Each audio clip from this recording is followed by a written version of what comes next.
Magpabilin sa home care facility ang 17 anyos nga CICL kinsa gilambigit sa nalog nga pagpatay kang Christine Lee Silawan bisan kung mag 18 anyos na siya ug mang-adlaw. Siluan Mirondina sa report.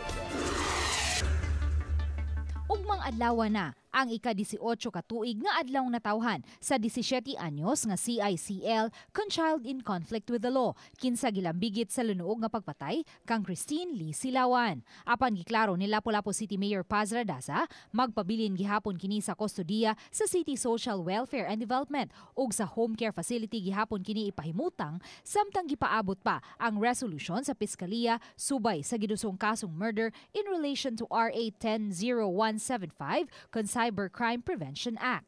Sa amo we're just waiting for an instruction or unsay order from the prosecutor because these things happen and the order was given to the prosecutor. So ang prosecutor at the same time, sila may ni kuan nga under our care. So mauna siya. Anyway, voluntary man sad pod ang mother. Matud sa mayor, may mga nasulod naman kaniadto sa naasoing home care facility nga gipabilin gihapon sa facility bisan pa man kun nilapas na ang ilang edad sa 18 anyos. Naman ganita age 25 kay sa kadugayon na nga in our hands. Pero I think i-verify lang kay munay akong understanding.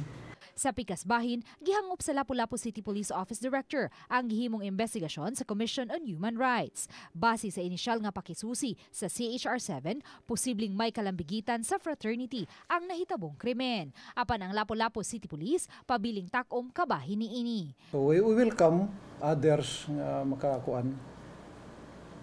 Usay basin di ay na sila nasagip nga so long it will not contradict